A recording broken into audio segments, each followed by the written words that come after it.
So first thing that I needed to do, obviously once we have the couple and the concept, is to figure out the location. Where are we going to shoot that fits that whole Little Red Riding scene? So I was thinking about it, and obviously you think of a forest. Think of lots of trees. I think of something maybe with dramatic light. Maybe it's not at night dramatic, but dramatic, like backlit, bright highlights and shadows. And so we went scouting, looking at different parks, different forests in the area, different locations that might serve for the Little Red Riding Hood. And we found this location right here.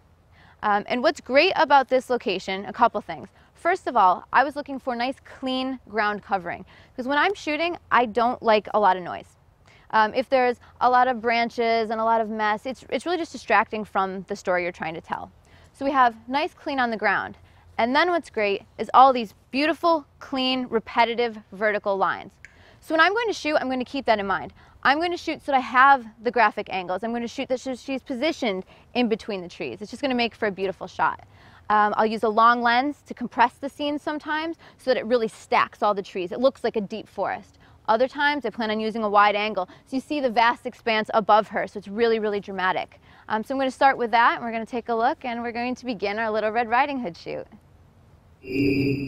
I'm going to start this scene with a wide angle. I'm going to just basically stick a wide angle on and take a look and see what's there that gives me those nice lines, really dramatic. So I think I'm going to start with my 24 to 70 2.8, and I'm just going to kind of peek through and see what I can do. I'm going to start first with her alone, because that's how I see the story. She's alone in the woods. Later I'll introduce our wolf, and then later I'll introduce the man to save her. So let's take a look here. What I want to look for is something in the composition where I'm not going to have a tree coming out of the back of her head, and maybe if I have a bunch of trees that kind of frame her. So that's something I see around here, and it's nice because I have the backlight behind her. So if you look, it has that nice rim light around her hair, light's pretty even on her face, not too bad. So I'm going to take a look, and if I shoot down, if I just shoot 24 to 70, if I shoot the 24 standing where I am, she looks kind of short, and I don't really get the scene behind her. It's really not that dramatic. So what I'm going to do is I'm going to shoot my 24 to 70, but I'm going to sit or even lay on the ground, and you'll see that a lot because it does a couple things. One, if I'm getting a grand scene, by shooting down, I get the vast scene. The other thing is shooting at a low angle, it makes her look taller and more slender. In general, one of the rules that you learn is you don't want to shoot up on somebody, but that's when you're right up close to them because you get a shot up their nose. But when you're farther back, it doesn't have that same effect. It can be elongating, it can be dramatic. So I'm going to check this out for a minute here. Let's see. Okay. Can you move a little bit to the right here? Good, perfect. So I'm just placing her a little bit more in the leading lines of the trees there. Nice. Take a look. I just have a shot. She's just in the forest, kind of just standing there. But if you look at her, it's just kind of static.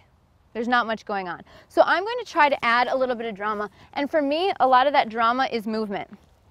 So what I want her to do is, I could do one where she's standing there and that feels kind of, high fashion. If you look at a lot of fashion magazines, they just stand there. But what I'll have her do is I'll have her add some movement to it. So I'm going to have you kind of do a step, maybe hold it with this arm and kind of just throw the fabric behind you. So it looks like maybe you're kind of running through the forest. Okay. What I do a lot of times for people is they don't need to literally run. Like you don't need to be like running through the forest. They can just bounce back and forth. They can just kind of throw it. It doesn't need to actually be movement.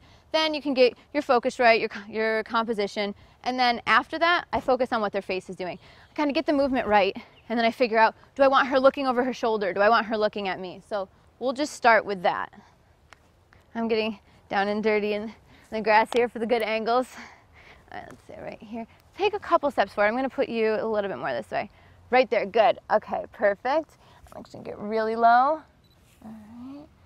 Good. Okay, so do that step and throw it behind you. Good. Again. Just hold the back arm a little lower. Right now it's kind of stretching out your shoulder. So just relax it just a little bit. Perfect. Okay, ready? Good. And we'll throw it a little bit sooner.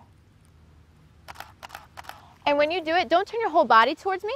Keep it that way. If somebody has their whole body towards the camera, that's their widest, and it's not as dramatic because you wouldn't be running away with your body facing the camera. So I'm just thinking of the actual storytelling. So let me try it again.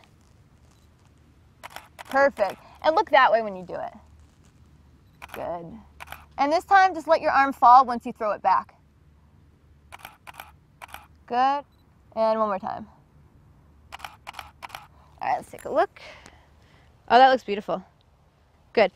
This time hold the basket in your hand and just have it loose. So it just looks a little bit more like you're kind of running, and we'll do it one more time. Open up a little bit. Okay, let's take a look. Looking good, dramatic starburst, lots of movement. So I'll have you do that 3 or 4 more times, and we'll just, I'll later edit and pick the best one. Go ahead. Good. All right, now throw it further first, throw it back first. Good.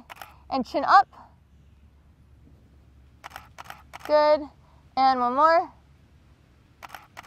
Good. Okay, and I'm going to try one. I'm going to do something super dramatic. It might not work. I'm going to throw on a 12 to 24 and get up really close so the cape is actually kind of coming over me. It might not work. It might look terrible. Wide angle really close up to somebody doesn't always work. But I'm trying to create something dramatic. So I'm going to grab my 12 to 24 over here. So I'm going to get really close. It'll feel weird. Just warning you, it's fine. Turn this way. Good. All right, so I'm going to have you, when you throw it, basically it's just throwing up over me, and just look that way like you're looking, for the wolf that's chasing you. Okay, so let me just get my shot right. And I'm looking at your face, and I think you need a little bit of fill. I need a little bit of fill reflection. So I'm going to bring my assistant over, and we are taking what's called a mini zebra reflector, and she's just going to bounce some light, catch some of that sunlight, bounce it back in her face. And I'm going to have you hold it up a little higher so the light is coming from above, not below. Good. And so when you do that throw, look over your shoulder that way at her, okay? Hold it up a little higher even. One of the things you want to notice, hold it back down and point it back at her. It's kind of lighting from the bottom. It's getting a little bit of light under her chin, under her nose. If I hold the reflector up higher, hold it even higher, it's a little bit better light on her face. It's a little bit more from the top down instead of from the bottom. So I'm going to have you do that same thing again. All right, hold on. All right, I'm ready. Hold on. Okay, again. And good. And look back over your shoulder, back at the reflector. Good. I'm going to take a look. I'm just going to reposition just a little bit, get that sun just where I want it. All right. Okay, and ready, and put it. Good.